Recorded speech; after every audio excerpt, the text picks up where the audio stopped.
Saludos a todos, bienvenidos a otro episodio. Yo soy Bruno Tobar. Mi nombre es Ernesto Vascopé. Y esta opinión no te va a gustar. Sin duda no te va a gustar. Bueno, a ver, tiempito el que no nos hemos conectado, tiempito en el que realmente no hemos hecho nada, pero hemos estado atentos y observando todo lo que estaba pasando en la coyuntura nacional actual. Y bueno, lo dejamos en los conflictos que estaban provocando las personas afines al señor Morales y el propio Evo Morales también, por su berrinchito de querer postularse sí o sí a la presidencia del Estado como si fuera un derecho humano. Ya sabemos de dónde viene eso, obviamente, ¿no? Pero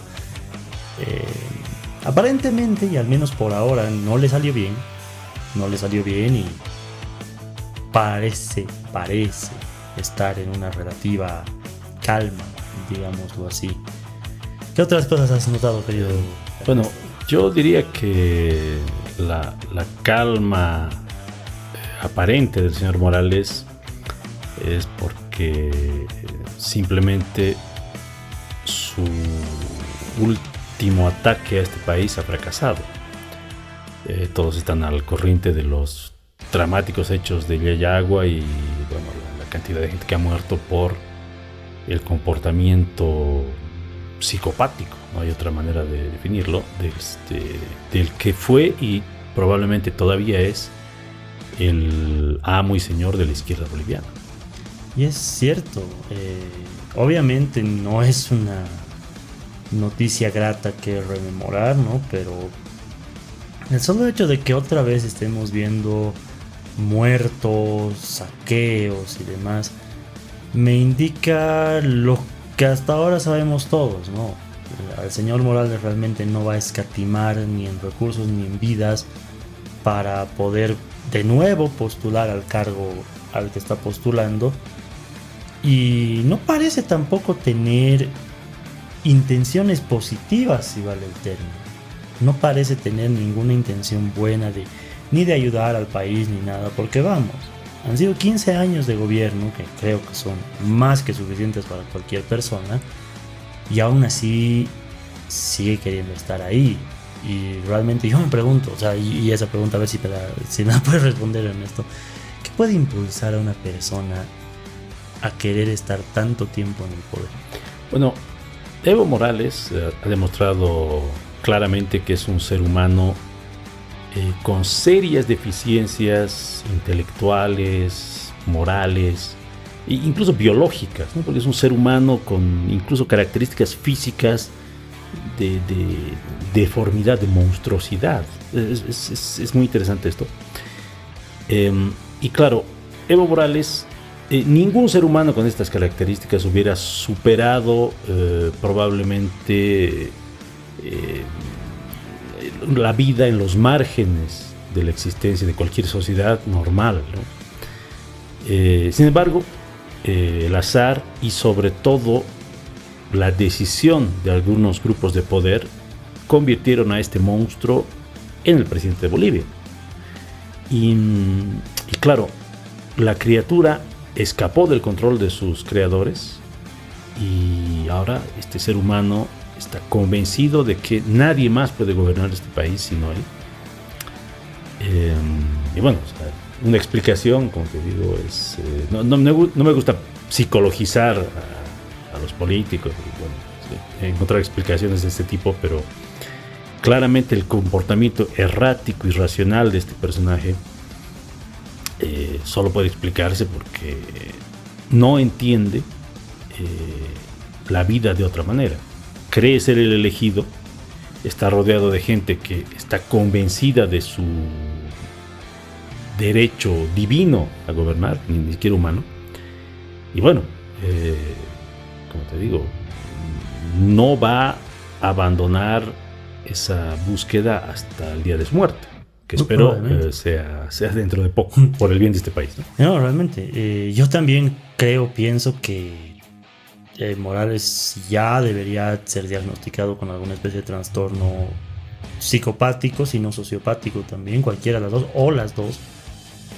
porque no se explica de otra manera la ambición de poder que puede tener esto, que va incluso más allá de la propia ambición humana, ¿no? O sea, fuera de cámaras le comentaba a Ernesto la siguiente, ¿no? O sea, como que bromeando un poco, Evo Morales parece el clásico novio dejado por su expareja, que le está rogando y rogando y rogando y llegando a límites ya vergonzosos, ni siquiera chistosos, ¿no? Ya vergonzosos, o sea, rogándole por volver, ¿no? Da ganas de decirle, oye, papito, ya no te quiere, ya superala, ya sigue adelante con tu vida, ya te ha dicho que no, ¿no? Entonces, pensando en eso realmente es llegar a extremos de humillación, llegar a extremos de casi autoflagelo, además de querer como que revivir la vieja leyenda de Nerón, ¿no? De aquel que quemó Roma y quiso gobernar sobre las cenizas de la misma. Parece ya también un tema muy complejo, ¿no? Ahora, yo te diría que hay argumentos para explicar o para justificar esta idea de que Evo Morales es un enfermo mental. Y yo creo que la principal tiene que ver con la absoluta irracionalidad de sus acciones. ¿En qué sentido? Ninguno de sus planes desde 2016 ha salido bien. Recuerda que su famoso referéndum no funcionó, el país le dijo no. En 2019, fraude, la famosa sentencia sobre su derecho humano a gobernar por la eternidad tampoco funcionó. El plan de destruir el país para que se lo llame y vuelva a gobernar tampoco funcionó. Puso a Luis Arce creyendo que iba a gobernar él, tampoco funcionó. Los últimos 3 años han sido fracaso tras fracaso de su estrategia de imponer su candidatura por el miedo. Entonces, claramente no entiende, no funciona. Y quizás lo único que lo mantiene vivo, o que mantiene viva su esperanza, aparte de esta psique perturbada, es el fanatismo de sus seguidores. El tema que sería interesante discutir ahora, ¿no? Ese fanatismo, ese amor, este servilismo perruno de los seguidores de Evo Morales hacia su mesías, hacia su jefe, hacia su amo. Servilismo, fanatismo, que tristemente no es exclusivo de los masistas. Que eso exactamente estaba a punto de decir, ¿no? O sea, de este lado de la acera también pues tenemos esos fanatismos, ¿no? Y es algo que yo con mucha tristeza he notado, sobre todo ya en este transcurso, llamémosle de mitad de la campaña, porque vamos, estamos a 48 días, si no me equivoco, de la elección nacional. Y noto, insisto, con verdadera tristeza la manera en la que, por ejemplo, el señor Tuto Quiroga ha optado por usar la misma estrategia masista de los guerreros digitales para defender sus programas, sus proyectos, su propia candidatura, la candidatura de su vicepresidente, que ya hemos dicho en este espacio que deja mucho que desear. Lo mismo con personajes que se adhieren a la campaña, por ejemplo, de Jaime Dunn. Lo mismo también con algunos personajes que se adhieren a la campaña de Samuel Doria Medina. Y ni qué decir también de los clásicos, ¿no? Andrónico y demás. Pareciera que al único que no están defendiendo realmente, que es muy curioso y muy irónico, pero es al señor Eduardo del Castillo, ¿no? Que en este momento yo analizaba un poquito las intervenciones que está haciendo en medio de su campaña y parece ser una copia rara del señor Javier Milei, ¿no? O sea, qué irónica que es la vida, ¿no? Que el partido por el que estás postulando y el directo responsable, dicho sea de paso, de todo lo que estamos viviendo en este último tiempo, esté tratando de impulsar medidas realmente liberales, de derecha, para impulsar una campaña. ¿Qué opinas de eso? Muy interesante, o sea, viendo el panorama de los seguidores de los diferentes candidatos, efectivamente me parece algo muy paradójico, no lo había notado, pero es cierto. que los seguidores de Eduardo del Castillo, probablemente porque no son tan numerosos, no demuestran ese fanatismo, ese dogmatismo que lamentablemente es característica del resto, ¿no? Vamos a hablar de los fanáticos que siguen Evo Morales, ¿no? Pero uno ve en las redes, uno habla con las personas y efectivamente, y para mi sorpresa, ¿no? Uno encuentra a seguidores de Doria Medina, a seguidores de Tuto Quiroga, ni qué decir del señor Dunn, que ya no tienen ningún límite a la hora de defender a su candidato. Tienen todo el derecho, por supuesto, a creer que es la solución para este país, pero justamente yo diría que hay límites en cuanto a racionalidad, digamos, en cuanto a qué sé yo, educación, cortesía básicas que uno esperaría de la oposición, que no están pasando. Al contrario, uno encuentra, me ha pasado, un enamoramiento con esos candidatos como que impide a sus seguidores la menor duda, el debate, el diálogo. Y eso me parece muy curioso. Quizás es un daño permanente que el MAS le ha hecho a este país. Todos se han convertido en masistas, no de ideología, sino de comportamiento. Es verdad, yo también pienso lo mismo, ¿no? Me hace mucho eco, por ejemplo, que lo había puesto en la sección de comentarios de tu perfil en Facebook, pero me hace mucho eco a cuando yo, por ejemplo, estaba en colegio y la gente defendía, pero ferozmente, al señor Morales, ¿no? O sea, tú te atrevías a cuestionar su candidatura, y me refiero a la primera vez, ¿no? A la primerísima vez que postuló. Y te miraban con una cara de literal odio y te decían que tú no soportas que un indio esté postulando a la presidencia, que eres un racista, que él va a hacer las cosas mejor, no como los otros, que los indios no roban, no son deshonestos.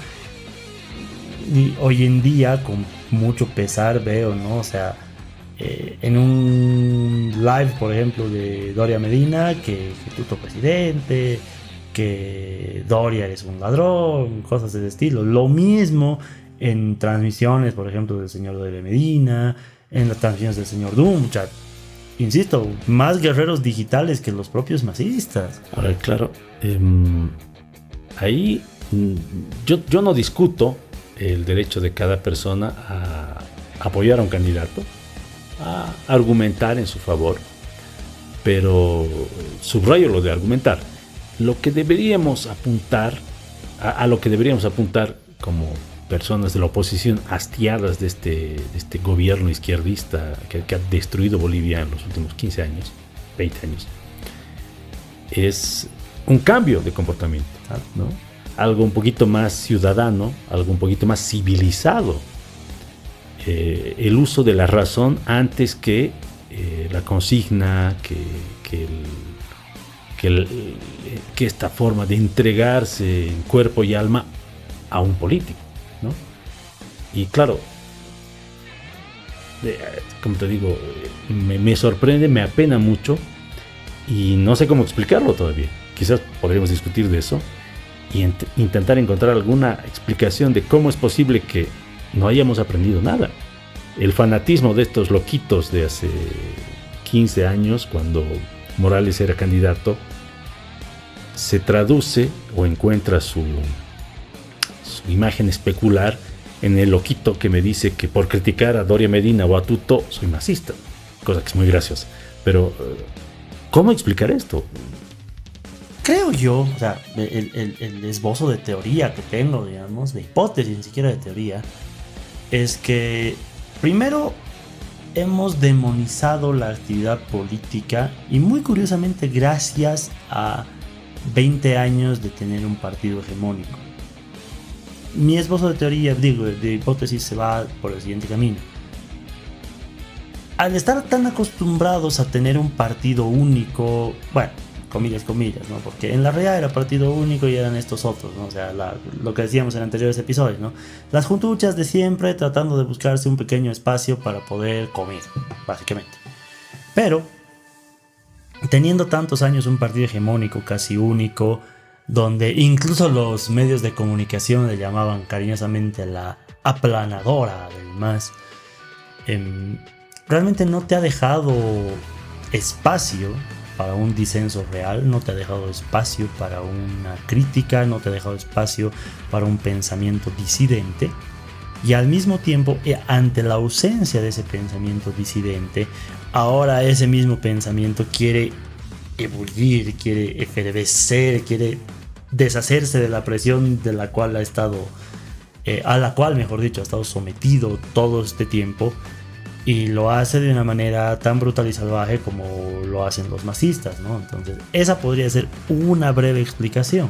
Luego de tantos años de silencio, lo que están buscando es imponer su voz. Claro. ¿Daría una explicación? Lo curioso del asunto es que Bolivia está buscando un gobierno democrático, Bolivia está buscando un gobierno con contrapesos, Bolivia está buscando un gobierno equitativo, un gobierno justo, un gobierno que no sobrepase sus funciones, porque vamos, el gran culpable de que el movimiento del socialismo haya causado la crisis en la que estamos viviendo ha sido precisamente ese. Nunca ha tenido una oposición real. Siempre han sido ellos y estos otritos, ¿no? O sea, cuando estaban en su apogeo, digamos, fácil tenían 2/3 en ambas cámaras de la asamblea. Entonces, lo que se le ocurría al gran jefe, pues se hacía realidad, ¿no? No en vano esa frase que va a pasar a la historia, ¿no? Casi como Melgarejo y el famoso caballo blanco. Pero la frase que decía el señor Morales de yo solamente lo hago y los abogados se encargan de hacerlo legal, para que han estudiado, ¿verdad? Entonces, teniendo una arrolladora así, por supuesto, tenías la ley bajo tu control, y si a mí me daba la gana de que mañana sea el día de los duraznos, pues mañana era el día de los duraznos y punto final, porque no había una oposición.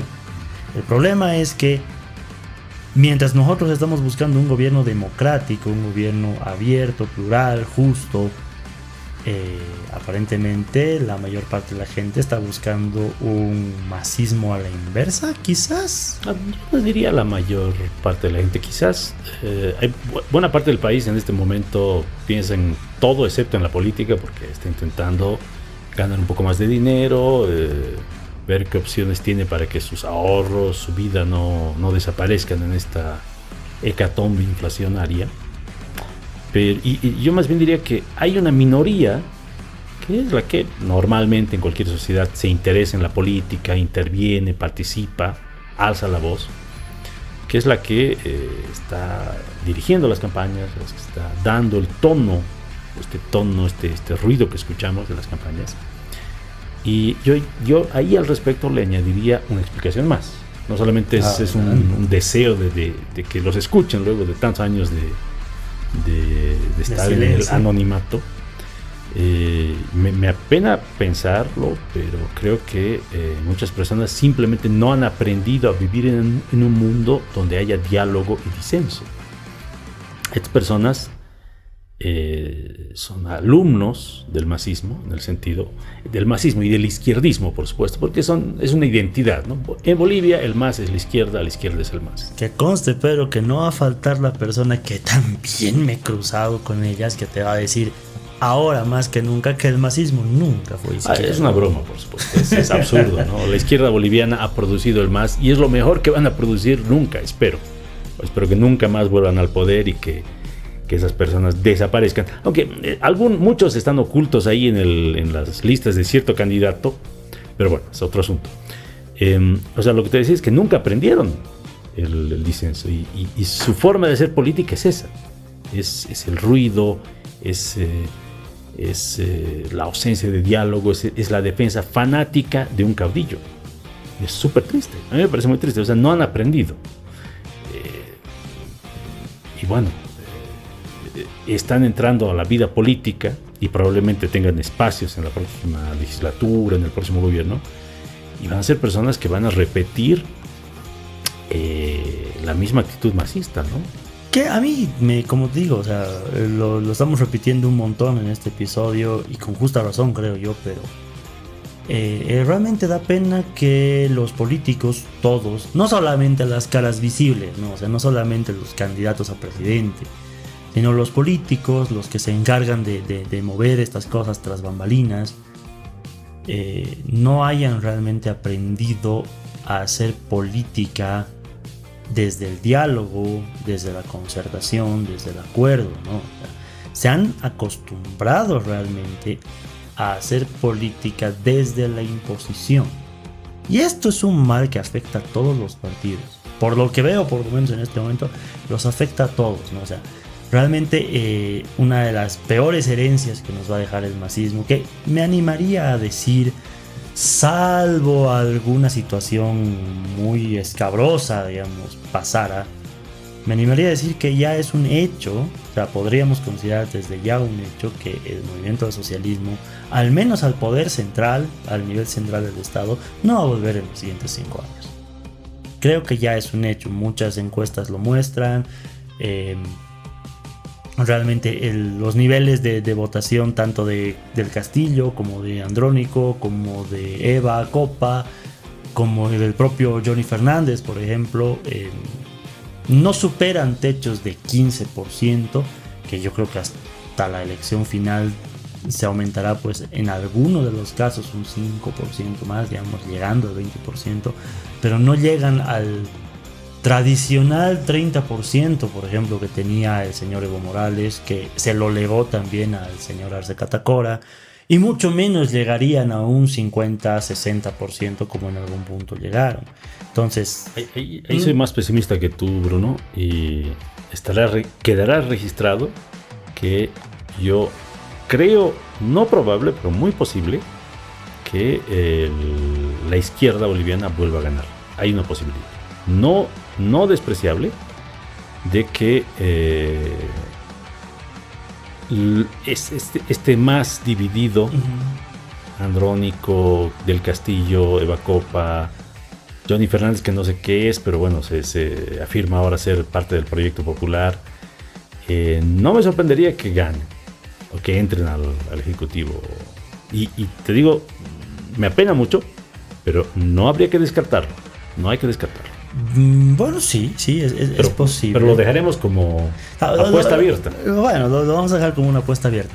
Precisamente porque por eso también decía, a no ser que pase realmente algo escabroso, ¿no? Porque si todo siguiera bajo las reglas, las normas que nosotros mismos como bolivianos hemos puesto para tanto participar en estas elecciones como ganarlas, en teoría no debería pasar. Le doy algo de razón a Ernesto, realmente las reglas en este país parecen ser más sugerencias que reglas realmente. Y lo noto también, no solamente como digo en candidatos de la izquierda como Andrónico, como Eva Copa, como Eduardo del Castillo, sino que veo también, por ejemplo, al señor Dunn usar un discurso extremadamente victimista para justificar su candidatura, no, o sea, es como decían algunos amigos en redes sociales, es el candidato de Schrödinger, es y no es candidato al mismo tiempo, porque, y creo yo también, o sea, supongo que un par de días más estará este video en redes, pero en algún punto el Tribunal Electoral, por ejemplo, tiene que pronunciarse al respecto del señor Dunn, ¿no? O sea, de una vez cerrar el asunto de decir, ok, señor Dunn participa de las elecciones, no participa de las elecciones, porque hasta el día de hoy sigue con que sí, pero no, pero sí, pero no, pero es que la foto y no la foto, y la papeleta y no sé qué, y las estrellas y bla, bla, bla. Muy extra. En todo caso, ahí añadiría un tercer argumento, o una tercera explicación, perdón, a este fanatismo que vemos en tantos seguidores y militantes. Lo que tú mencionabas, que era que los propios partidos funcionan como sectas, funcionan con un caudillo que decide todo, un pequeño círculo que transmite los deseos del líder supremo, y ahí se acaba. Democracia interna no hay en los partidos, eso es un cuento. Ahora, quiero creer que quizás el partido del señor Quiroga es un poquito más democrático, pero porque no es un partido, porque el señor por alguna razón no es capaz de armar una estructura estable. Tal vez no le interesa, no sé. Y el señor Dunn no está muy claro si va a ser o no va a ser, y bueno, habrá que ver cómo gobierna su partido. Pero en los otros está clarísimo que hay un jefe y los otros obedecen o se van. Entonces ahí estaría otra explicación de por qué los bolivianos que intervienen en política, que hablan, que alzan la voz, que se interesan en el asunto, tienen una actitud tan fanática, tan contraria al debate y a la razón. Probablemente. De hecho, igual que tú, y nos quejábamos en el segundo episodio, si no me equivoco, todos los partidos políticos del país tienen una estructura bastante vertical, bastante jerárquica, ¿no? Sobre todo el movimiento al socialismo, ¿no? Que en este momento pues tiene una pata coja, sí. En este momento, o sea, el movimiento al socialismo como movimiento al socialismo no pasa del 2% de votación, lo cual es increíblemente raro. Pero de todos modos, ¿no? O sea, por eso decía, ¿no? Esa herencia trágica que nos está dejando ese partido es precisamente la conformación de otros liderazgos, otros partidos, otras agrupaciones con una línea igual muy vertical y muy jerárquica, ¿no? O sea, atrás han quedado las épocas en las cuales, por ejemplo, una persona podía entrar a un partido político y formarse, ¿no? O tú qué me dices, Ernesto, ¿hace cuánto tiempo que no ves realmente formación de cuadros dentro de un partido político? No, es que simplemente no hay ese interés, ¿no? Claramente el mensaje que recibe cualquier militante es, bueno, entras y te cuadras, aceptas lo que te digamos y con suerte vas a poder seguir y conseguir algún trabajo, alguna peguita. Lo cual también, por ejemplo, me explica la increíble cantidad de activistas de la sociedad que en este momento están haciendo política y están literalmente postulando un puesto político, ¿no? O sea, yo como politólogo, por ejemplo, no estoy de acuerdo con eso porque realmente la política necesita cierto nivel de profesionalidad, ¿no? O sea, no cualquiera debería ser político. Es cierto que no puedes restringir el acceso, la participación a nadie. De eso también se trata unas elecciones y un parlamento, asamblea, llámenle como quieran, plural, diverso, heterogéneo, en fin. Pero vamos, hay personas que literalmente nunca se han acercado a la política, que en este momento están siendo candidatos. El caso, por ejemplo, del vicepresidente de Tuto Quiroga, ¿no? O sea, no sé si decirle muchacho o señor, pero nunca ha tenido un contacto real con la política, nunca ha tenido un contacto real con la gestión pública. Nunca ha pensado mucho sobre gestión pública. Igual, o sea, revisando las listas de candidatos de casi todos los partidos encontramos lo mismo, ¿no? O sea, activistas que han hecho un par de cositas aquí y allá, y qué sé yo, por los derechos de los animales, bueno, el tema aparte ese, ¿no? Pero por qué sé yo, los derechos igualitarios de ciertas poblaciones con inclinaciones o orientaciones sexuales diferentes, o cosas de ese estilo que en este momento están postulando, cuya única razón, digamos, es esa, ¿no? Entonces, estamos también viviendo un momento en el que le estamos entregando a hacer política a los no políticos. Es extraño. Y de ahí que no tengan muy claro cómo comportarse o cómo lograr una sociedad, y es el ideal, creo que compartimos muchos, donde prime la razón, el sentido común y el diálogo. Sí. Idealmente debería funcionar así. Ahí yo te preguntaría, Bruno, bueno, ¿qué hacemos? ¿Cómo, proponiendo, mejor dicho, estas explicaciones? Partidos verticales, caudillistas, una ausencia de práctica y de reflexión sobre lo que es la política y sobre lo que es el diálogo. Y bueno, y un deseo de hacerse escuchar, ¿no? Estas explicaciones que hemos propuesto. ¿Qué hacemos? ¿Qué tendría que pasar en este país para que no estemos rodeados, ya no en esta elección ya es tarde, pero que para el futuro no estemos rodeados de loquitos fanatizados que creen que su caudillo es el Mesías encarnado? O sea, ¿cómo salimos de esta situación? Desde mi perspectiva, querido Ernesto, pues creo yo que a pesar del sano pesimismo que tienes, que sí lo entiendo perfectamente y hasta cierto punto lo comparto, la ausencia del movimiento al socialismo nos brindaría una ventana muy bonita para restaurar ciertas prácticas políticas que el país necesita con urgencia. Por ejemplo, lo que decía hace un momento, ¿no? La formación de cuadros políticos, ¿no? Un partido político esencialmente no puede ser una juntucha de amigos, ¿no? No puede ser que lo único que te ofrezca un partido político sea una especie de red de contactos y ya. Porque para eso es mejor armarse un club de amigos, o ¿qué piensas? O directamente una, como decíamos, igual una logia masónica. Exacto, de una vez. logia, algo así. Lo que decíamos fuera de cámara, ¿no? Es como que si estuviste en cierto colegio, pues tienes una red de contactos de por sí, ¿no?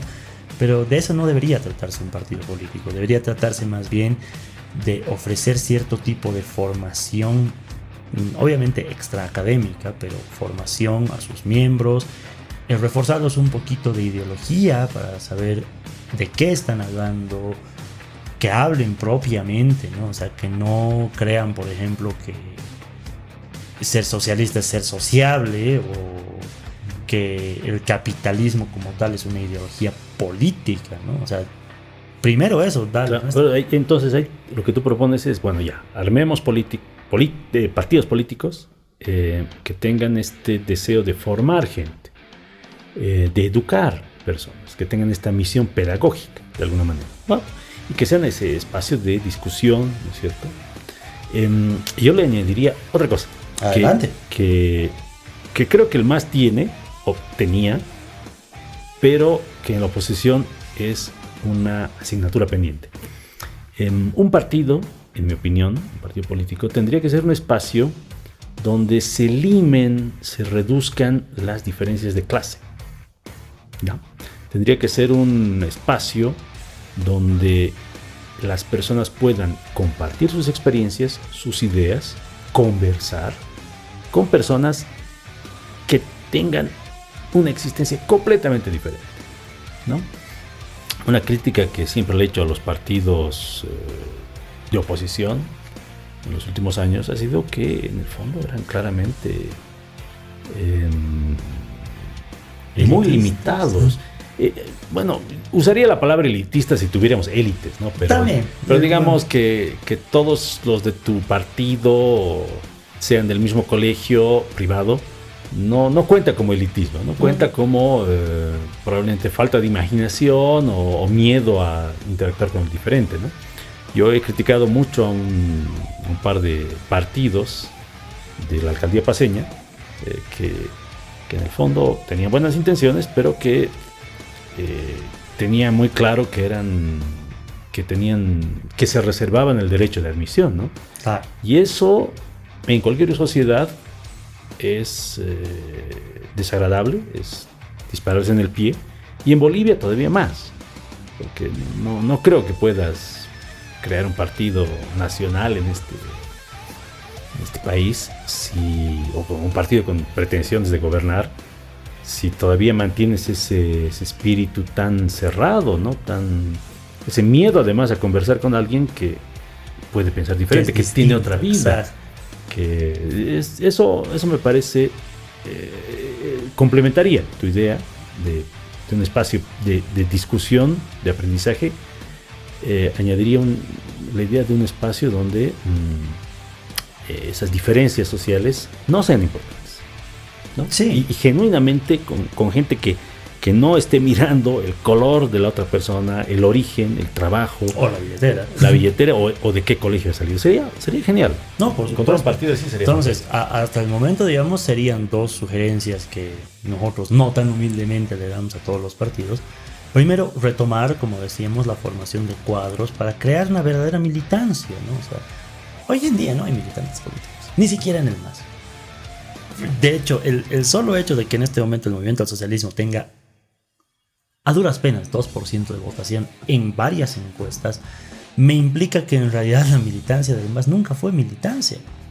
Eran simplemente personas, un muy grande número de personas, que estaban en la lista de espera por un carguito, ¿no? O sea, no había sido que realmente creían en un proyecto político, en una ideología, no. Pues no olvides a toda la gente que de alguna manera se sentía reivindicada, ¿no?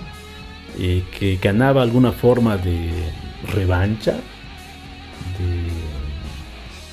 de sí, satisfacción sí. psicológica por ver a uno de los suyos, entre comillas, en el gobierno. Quizás había eso, ¿no? Puede ser, pero lección para los dos, digamos, y lección también para otros politólogos, cientistas sociales de todas ramas. Identificación no había sido lo mismo que militancia, señores, por si acaso, ¿no? O sea, porque realmente los masistas aparentemente estaban defendiendo una ideología que ni siquiera conocen. Y de este lado lo mismo, ¿no? O sea, están defendiendo ideologías que no conocen. De hecho, la intención de este espacio es un poquito eso, ¿no? Que se pase un poco esto de la fiebre electoral y podamos empezar a hablar también de esas cosas un poco más a profundidad. Pero primero hay que retomar necesariamente esa formación de cuadro, ¿no? Con un mínimo de ideología, con un mínimo de discusión, de debate sano, de pluralidad, lo que decía Ernesto, ¿no? Que es el segundo paso, empezar a hablar con otras personas, que los partidos políticos también han perdido eso, ¿no? O sea, son como los equipos de fútbol hoy en día, ¿no? Para no irnos muy lejos, Bolívar Tigre, ¿no? O sea, donde el Bolívar es, comillas, el equipo del pueblo, y el Tigre es, comillas, el equipo de los jailones, digamos. Lo curioso del asunto es que yo he visto más hinchas del Tigre en el Alto y más hinchas de Bolívar en la zona sur, ¿no? Wow. Eso pero... no sé. No tengo ningún conocimiento. Claro, o sea, no es que queramos hablar de fútbol en este momento, pero algo parecido pasa con los partidos, ¿no? Es como que nadie sabe exactamente qué está defendiendo, nadie sabe cuál es la postura política ideológica real de cada partido, ¿no? Lo vemos, por ejemplo, yo no tengo mucho reparo de decir nombre y apellido, ¿no? Lo vemos, por ejemplo, a Doria Medina, cuando le preguntan de qué ideología es, y él dice, sin inmutarse, yo soy de centro. ¡Wow! Realmente ser de centro, primero que nadie es neutral en política, y segundo que ser de centro sería una de las cosas más difíciles de lograr para un político. Es muy difícil que un político sea de centro. Y ahí está el pequeño debate, ¿no? Que ya quiero ir cerrando también este episodio. ¿Doria Medina es de izquierda? ¿Doria Medina es de derecha? Porque él dice, ¿no?, que tiene candidatos tanto de izquierda como de derecha. ¿En serio? O sea, entonces... Está rodeado de izquierdistas así fanáticos. Claro, o sea, ¿cómo vamos a lograr entonces cultura del emprendedurismo, por ejemplo, que es una de las ofertas que tiene Samuel, si la mayoría de sus candidatos se identifican con la izquierda, sabiendo que la izquierda es eminentemente pro Estado? Por otro lado, tenemos a personas como Jaime Dunn que se reconocen de derecha, pero cuando le preguntan sobre privatizaciones, él dice que no. Entonces, ¿en qué quedamos? ¿Eres o no eres de derecha? No, o sea, esa plasticidad de la ideología en este momento, ¿qué es lo que decíamos en el tercer episodio, si no me equivoco? Esa plasticidad de la ideología donde nadie quiere decir que es de derecha. Y ahora, curiosamente, nadie quiere decir que es de izquierda tampoco, ¿no? Entonces, ¿en qué quedamos? Lo mismo con Tuto, lo mismo con el propio Andrónico, con Johnny, con Eduardo del Castillo, que hace rato... Es interesante, quizás como pregunta para nuestros amigos, oyentes, perdón. Bueno, ¿qué piensan? ¿Esa diferencia izquierda-derecha todavía tiene sentido? ¿Alguien puede ser de centro? Eso suena interesante también, ¿no? Eso me suena ¿no? Es como la gente que se dice no binaria, que es muy, muy cómico, pero tal vez en estos tiempos puede haber alguien de centro en política. Eso habrá que preguntarlo a la gente que nos escuche. Pero en fin, bueno, entonces para cerrar, tendríamos que terminar con una exhortación. Señores que quieran hacer política en este país, bueno, pues creen realmente partidos donde haya diálogo, donde haya intercambio de ideas, donde se aprenda y donde las diferencias de clase, de origen, se dejen en la puerta.